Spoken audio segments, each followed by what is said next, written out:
नमस्कार, शाम के 4 बजने वाले हैं। वक्त हो गया है फास्ट एंड फैक्ट्स का। फास्ट एंड फैक्ट्स में आपको दिखाएंगे दिन की हर बड़ी खबर पूरी रिसर्च के साथ। मैं हूं अदिति अवस्थी और मेरे साथ है सचिन अरोड़ा।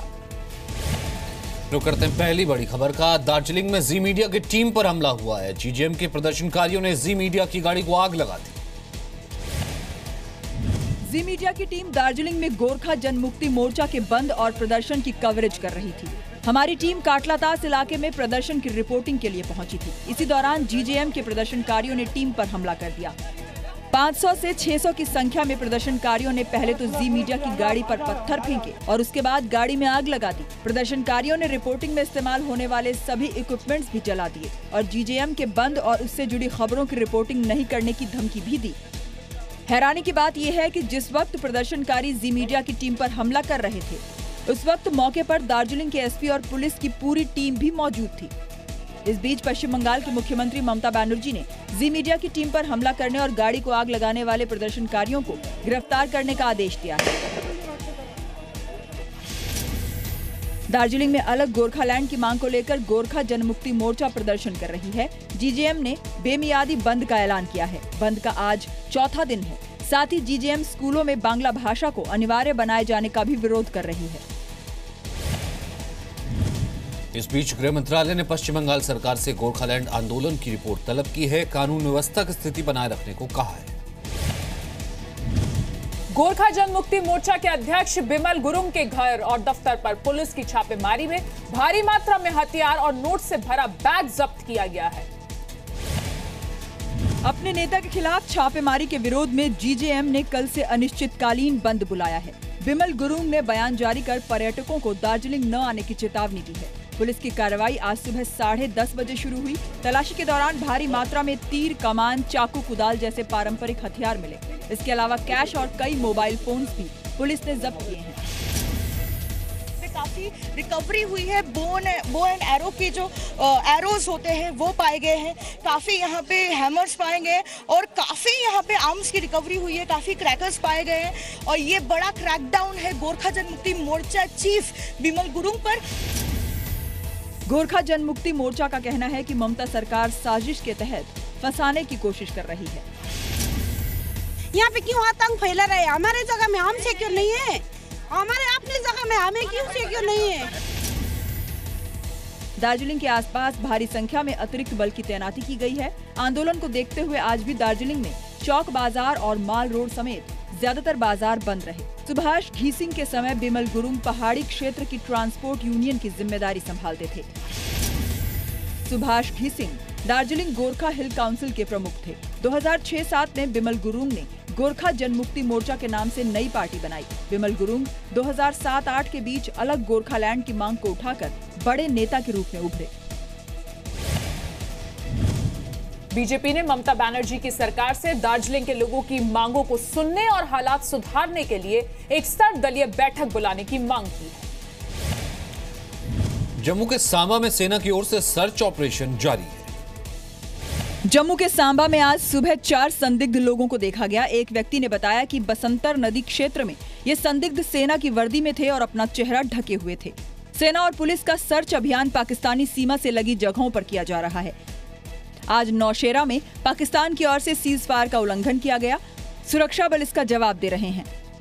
वहीं बीती रात पाकिस्तान ने जम्मू कश्मीर के राजौरी में सीज फायर तोड़ा, जिसका सुरक्षा बलों ने करारा जवाब दिया। सेना ने भीमबर सेक्टर में 2 पाकिस्तानी सैनिकों को मार गिराया है। जम्मू कश्मीर में इस महीने 13 बार सीज फायर का उल्लंघन हो चुका है। इस साल 25 सुरक्षाकर्मी शहीद हुए हैं और 62 आतंकी ढेर हुए हैं। 2016 में 88 सुरक्षाकर्मी शहीद हुए जबकि 165 आतंकी मारे गए। जम्मू कश्मीर में पाकिस्तान की ओर से पिछले 24 घंटे में 2 बार सीज फायर का उल्लंघन हुआ है। चैंपियंस ट्रॉफी के सेमीफाइनल पर पाकिस्तान की जीत पर अलगाववादी नेता मीरवाइज उमर फारूक ने पाकिस्तानी टीम को बधाई दी और फाइनल के लिए गुड लक कहा।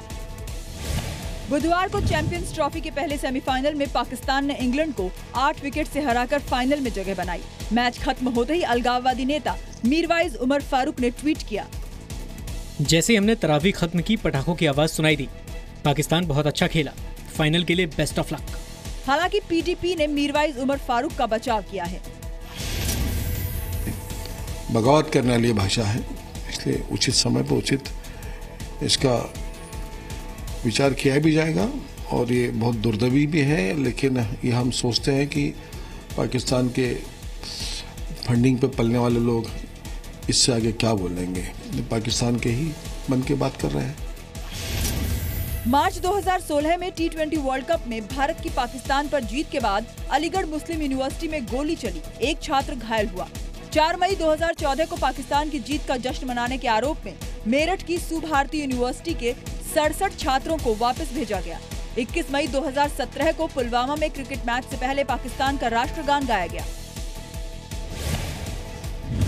फाइनल में पाकिस्तान का मुकाबला आज एज्बस्टन में होने वाले सेमीफाइनल में भारत बांग्लादेश के विजेता से होगा। लेफ्ट समर्थित छात्र संगठन एसएफआई की पत्रिका पर राष्ट्रीय ध्वज और राष्ट्रगान के अपमान का आरोप लगा है। ये तस्वीर केरल के ब्रेनन कॉलेज की मैगजीन में छपी है। तस्वीर में सिनेमा हॉल के अंदर का स्केच है, जिसमें राष्ट्रगान बजते समय एक महिला और पुरुष को आपत्तिजनक हालत में दिखाया गया है। बैकग्राउंड में राष्ट्रीय ध्वज का एक चित्र भी है। ये स्केच अभिव्यक्ति की आजादी के नाम पर छापी गई है। जिस पत्रिका में ये आपत्तिजनक तस्वीर छपी है वो सीपीएम के छात्र संगठन एसएफआई का है। पत्रिका का नाम पैलेट है। छात्र संगठन एबीवीपी ने पत्रिका निकालने वालों के खिलाफ कार्रवाई की मांग की है। हालांकि कॉलेज के प्रिंसिपल ने इस पूरे विवाद को संकुचित सोच और तस्वीर को देखकर गलतफहमी पैदा होने की बात कहकर पत्रिका को क्लीन चिट दे दी है। विवादास्पद तस्वीर केरल के ब्रेनन कॉलेज की पत्रिका में छपी है। पैलेट नाम की पत्रिका को एसएफआई ने कॉलेज के 125 साल पूरे होने के मौके पर निकाला है। केरल के मुख्यमंत्री पी विजयन भी इस कॉलेज के छात्र रह चुके हैं। संविधान का आर्टिकल 19(1) भाषण और अभिव्यक्ति की आजादी देता है, लेकिन इसके तहत आजादी और अभिव्यक्ति की बात करने वाले ये भूल जाते हैं कि आर्टिकल 19(2) यानी कि 19(2) में मौलिक अधिकारों पर उचित प्रतिबंध भी लगाने का प्रावधान है। केंद्र सरकार हो या फिर राज्य सरकारें, सभी किसानों की बात कर रही हैं, लेकिन कर्ज में डूबे किसान किसी न किसी राज्य में रोजाना मौत को गले लगा रहे हैं। पहली तस्वीर एमपी के शिवपुरी की है, दूसरी तस्वीर झारखंड के पिठोरिया की है। शिवपुरी के रहने वाले किसान कल्ला और झारखंड के रहने वाले किसान बलदेव महतो दोनों ने कर्ज के बोझ तले जान दे दी। शिवपुरी जिले के बिनेका में किसान कल्ला ने अपने खेत में लगे नीम के पेड़ से लटक कर जान दे दी। 3 साल से फसल बर्बाद हो रही थी और सिर पर करीब 80,000 रुपए का कर्जा था। 3.25 बीघे जमीन के सहारे कल्ला अपने परिवार का पेट पाल रहे थे, लेकिन सिर पर कर्ज का बोझ और सूखे की मार ने हिम्मत को तोड़ दिया। रांची से सटे पिठोरिया में 5 दिन के भीतर एक और किसान की आत्महत्या से हड़कंप मच गया है। 10 जून को पिठोरिया के ही किसान कलेश्वर महतो ने फसल खराब होने की वजह से सुसाइड कर लिया था। इसके 4 दिन बाद पिठोरिया के ही किसान बलदेव महतो ने भी मटर के बाद बीन्स की फसल बर्बाद होने से जान दे दिया। बलदेव महतो ने कर्ज लेकर सिंचाई के लिए कुआं भी खुदवाया था, लेकिन वो भी सूख गया है। परेशान बलदेव ने इसी कुएं में कूदकर जान दे दी। बलदेव महतो पर कुल 45,000 रुपए का कर्ज था। जी पहले बोले थे कि कर्ज नहीं चुकाने पाएंगे, हम आत्महत्या कर लेंगे। उसके बाद हम लोग मना किए थे कि काहे ऐसा कीजिएगा, हम लोग कमा के दे देंगे। तो बोल रहा था कि नहीं देने सकेगा तुम लोग, इसीलिए अभी इसका चिंता हो गया था कि अभी कुआं पानी भी है नहीं है और खेती भी अच्छा से नहीं हो पा रहा है, इसीलिए वे आत्महत्या कर ली। एनसीआरबी की रिपोर्ट के मुताबिक किसान की आत्महत्याओं में 42% की बढ़ोतरी हुई है। किसानों की आत्महत्या के सबसे ज्यादा मामले महाराष्ट्र में सामने आए हैं। साल 2015 में महाराष्ट्र में 4,291 किसानों ने आत्महत्या की। 30 दिसंबर 2016 को जारी एनसीआरबी की रिपोर्ट के मुताबिक 2015 में रिपोर्ट के मुताबिक किसानों और खेतों में काम करने वाले मजदूरों की आत्महत्या की बड़ी वजह कर्ज, कंगाली और खेती से जुड़ी परेशानियां हैं। एक रिपोर्ट के मुताबिक पिछले 40 साल में फसलों की एमएसपी में सिर्फ 21 गुना इजाफा हुआ है, जबकि सरकारी कर्मचारियों का वेतन 150 गुना तक बढ़ाया गया है। मध्य प्रदेश के कृषि मंत्री गौरीशंकर बिसेन और सांसद बोध सिंह किसानों की एक सभा में आपस में भिड़ गए। मध्य प्रदेश में शिवराज सरकार के कृषि मंत्री गौरीशंकर बिसेन और बीजेपी सांसद बोध सिंह भगत के बीच की ये लड़ाई ठीक उस समय की है जब मुख्यमंत्री शिवराज सिंह चौहान खुद मंदसौर में मारे गए किसानों का दर्द बांटने पीड़ितों के घर पहुंचे थे। बालाघाट में किसानों से जुड़ी सरकारी योजनाओं और सम्मान के लिए सबका साथ सबका विकास कार्यक्रम आयोजित किया गया था। कृषि मंत्री गौरीशंकर बिसेन और सांसद बोध सिंह को कार्यक्रम में खास तौर पर बुलाया गया था। हमने किसान के हित में, हम किसान के हकदार हैं। क्या फालतू बात करते हो तुम? किसको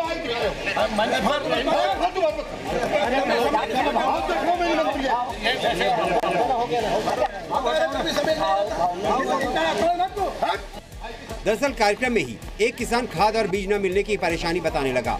बताया जाता है कि कृषि मंत्री ने किसान को मंच के नीचे उतार दिया। सांसद बोध सिंह ने इसे किसान का अपमान बताया और कृषि मंत्री से भिड़ गए।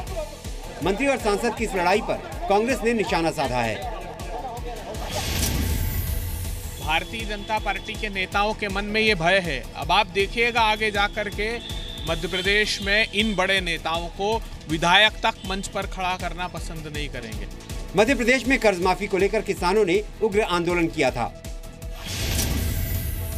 पिछले हफ्ते मध्य प्रदेश के मंदसौर में किसानों ने फसलों के लिए ज्यादा समर्थन मूल्य समेत 20 सूत्री मांगों पर आंदोलन किया था। सीएम शिवराज सिंह चौहान ने उपवास कर किसानों से शांति की अपील की थी। शिवराज सिंह चौहान ने कल ही मंदसौर में मारे गए किसानों के परिवार वालों से मुलाकात की। गौरीशंकर बिसेन और सांसद बोध सिंह भगत के बीच झड़प का ये पहला मौका नहीं है। इससे पहले भी दोनों मंच पर सरेआम भिड़ चुके हैं। हरियाणा के पटौदी में खेल खेल में 2 जुड़वा बच्चियों की मौत हो गई। घर के बाहर खड़ी कार में दोनों बच्चियां खेल रही थीं। लॉक बंद हो जाने से दम घुटने की वजह से मौत हो गई। घटना हालांकि 2 दिन पुरानी है। बुधवार शाम 4 बजे तक दोनों बच्चियां घर के बाहर खेलती हुई देखी गई थीं, लेकिन बाद में लापता हो गईं। बच्चियों की उम्र महज 5 साल थी। काफी देर तक तलाश करने के बाद घर के पास खड़ी कार में दोनों बच्चियां बेसुध मिली। आनन फानन में परिवार ने अस्पताल पहुंचाया, लेकिन बच्चियों को बचाया नहीं जा सका। तो जब देखा हालात है, अभी ना मिली, अभी कहाँ गई, फिर बोला गाड़ी में देख लूं। वो गाड़ी में देखी तो गाड़ी में वो तो मरी पाई, फिर हॉस्पिटल भी ले गए। ढाई 3-1 बजे से वो गायब हो गई। वो गाड़ी के अंदर चली की चिंता के सब सो रहे थे। बच्चे कहाँ गए, बच्चे कहाँ ढूंढा तो फिर वहाँ मिली, उनसे दरवाजे खुला नहीं। परिवार वालों का कहना है कि कार की विंडो का लीवर खराब था, जो सिर्फ बाहर से ही खुलता था। बच्चियां मेरठ के केंद्रीय विद्यालय में पहली क्लास में पढ़ती थीं और छुट्टियों में दादा दादी के पास गांव आई थी। छोटे बच्चों को खेलने के लिए घर से अकेला ना भेजें। बच्चों को अनजान जगहों पर छिपने या खेलने को लेकर मना करें। घर में कार हो तो बच्चों को अंदर न जाने के बारे में बताएं। बच्चों को कार के अंदर छिपने वाले खेल के खतरे समझाएं। पूरा परिवार सदमे में है। जिस दिन ये दुखद हादसा हुआ उसी दिन दोनों बच्चियां वापस मेरठ जाने वाली थी। राजस्थान के जयपुर में एक नाबालिग की हिम्मत और हौसले की तारीफ हो रही है। उसके फैसले का राजस्थान सरकार ने सम्मान करने का ऐलान किया। कालवाड़ की रहने वाली इस नाबालिग की एक अधेड़ से शादी होने वाली थी। शादी के कार्ड भी छप चुके थे और 18 जून को शादी की तारीख थी, लेकिन नाबालिग ने अपने पड़ोस में रहने वाले चाचा की मदद से जिला अधिकारी को व्हाट्सएप के जरिए शादी को रुकवाने की गुहार लगाई। जिलाधिकारी ने तुरंत एक्शन लेते हुए तहसीलदार को कार्रवाई का आदेश दिया। नाबालिग को जयपुर के एक बाल संरक्षण गृह में रखा गया है। मैं मेरे चाचा के पास गई और उन्होंने पूछा ये कैसे हुआ। मैं उनके पास में मेरी शादी का कार्ड लेके गई और हमने सबने बैठ के ये वीडियो भेजा और ये लेटर भेजा कलेक्टर के पास में। लड़की का कहना है कि उसकी मां ने 10 लाख रुपए के लिए अधेड़ से उसकी शादी तय कर दी थी। पिता शराब का नशा करते हैं। अब बेटी अपने पिता के साथ रहना चाहती है। राजस्थान की बाल संरक्षण आयोग की अध्यक्ष मनन चतुर्वेदी ने नाबालिग की हर संभव मदद का भरोसा दिया है। तो पूरे परिवार को पाबंद किया जाएगा और इस बच्ची को सुरक्षित किया जाएगा। इसके स्कूल में भी इस चीज़ को नॉलेज में लाया जाएगा कि इस केस में अगर ये 2 दिन भी एब्सेंट होती है, 1 दिन भी एब्सेंट होती है, तो उसको कारण समेत देना पड़ेगा। नाबालिग ने अपने साथ हो रहे अन्याय का विरोध किया, जिससे उसकी जिंदगी बच गई। बाल विवाह अधिनियम 2006 के तहत नाबालिग लड़की या लड़के की शादी पर बैन है। अगर कोई लड़का या लड़की नाबालिग है तो अपने किसी दोस्त या रिश्तेदार की मदद से शादी रद्द करने की याचिका दे सकता है। लड़की की शादी की उम्र कानूनन 18 साल और लड़के की शादी की उम्र कम से कम 21 साल होनी चाहिए। नाबालिग से शादी करने के जुर्म में 10 साल तक की सजा हो सकती है। बाल विवाह में मदद करने वालों को 2 साल की सजा और 1 लाख रुपए के जुर्माने का प्रावधान है। इस साल अप्रैल में राजस्थान के जोधपुर में बचपन में हुई शादी को कैंसिल कराने के लिए लड़की ने व्हाट्सएप का सहारा लिया। लड़की ने हाईकोर्ट के जज को मैसेज करके मदद की अपील की थी। जज ने संज्ञान लेने पर यह केस अभी आगे चल रहा है। देश का पूर्वी राज्य मणिपुर भारी बारिश और बाढ़ से बेहाल है। निचले इलाके पूरी तरह से पानी में डूब गए। लगातार बारिश से मणिपुर की ज्यादातर नदियां उफान पर हैं। इम्फाल शहर के कई निचले इलाकों में पानी भरने से जनजीवन पर बुरा असर पड़ा है।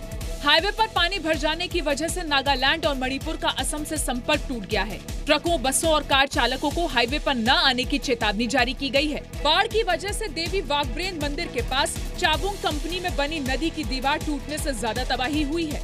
असम में खाने पीने की चीजों की सप्लाई ठप है। असम से खाने पीने की चीजों की सप्लाई ठप होने से रोजमर्रा की चीजें बहुत महंगी हो गई हैं। मौसम विभाग ने मणिपुर में अगले 2 दिनों तक भारी बारिश का अलर्ट जारी किया है। बंगाल की खाड़ी में बने लो प्रेशर की वजह से उत्तर पूर्वी राज्यों में मानसून तेज हो गया है। मणिपुर, असम, मिजोरम और त्रिपुरा के कई शहरों में पिछले 4 दिन से बारिश हो रही है। मौसम विभाग के मुताबिक मानसून उत्तर पूर्वी राज्यों से पूर्व की ओर अब खिसक रहा है। उत्तर पूर्वी राज्यों में सबसे ज्यादा तबाही बादल फटने से हुई है। मिजोरम में 10 लोग अचानक आई बाढ़ में बह गए। कुल 12 लोगों की अब तक मौत हो चुकी है। और फास्ट एंड फैक्ट्स में आज के लिए इतना ही। अब आपसे अगली मुलाकात होगी कल शाम 4 बजे।